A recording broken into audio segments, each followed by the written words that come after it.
সবাইকে good morning জানাচ্ছি। আজ রবিবার 26শে অক্টোবর। আমি বেরিয়ে পড়েছিলাম একটু ঘোরার উদ্দেশ্যে।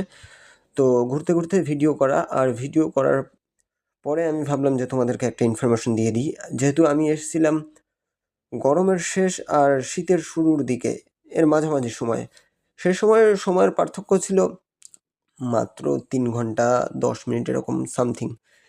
কিন্তু একটা মজার বিষয় হলো, যখন এই অক্টোবর মাস আসলো, অক্টোবরের শেষ সপ্তাহ আসলো, তখন হঠাৎ করে 3 ঘন্টার জায়গায় 4.5 ঘন্টার ডিফারেন্স হয়ে গেল। আমি বাড়িতে ফোন করেছি, আমি আমার হিসাব মতন ফোন করেছি, এখানে বাজে তখন 1টা। আমি ফোন করেছি, বাড়িতে শুনি তখন নাকি বাজে 6টা।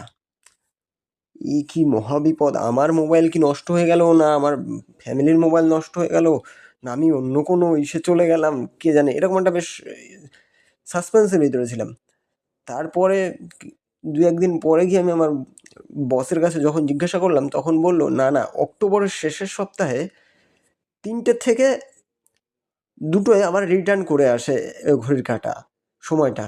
মানে 1 ঘন্টা করে পিছিয়ে নেওয়া হয়, এই অক্টোবর থেকে চলবে। আবার ঠিক যখন গরম শুরু হওয়ার আগের মুহূর্ত, তখন ঠিক আবার সময়টা আবার সেই আগের মতন, যে 3 ঘন্টা 10 মিনিট, 3 ঘন্টা 15 মিনিটের ডিফারেন্স ছিল, সেই ডিফারেন্সেই চলবে। আর এই বছর সার্বিয়াতে প্রচুর পরিমাণে ঠান্ডা পড়তে চলেছে। স্থানীয় আবহাওয়া দপ্তর সূত্রে জানা গেছে -18 থেকে -20 এরকম ঠান্ডা পড়বে। তো টেক কেয়ার, বাই বাই।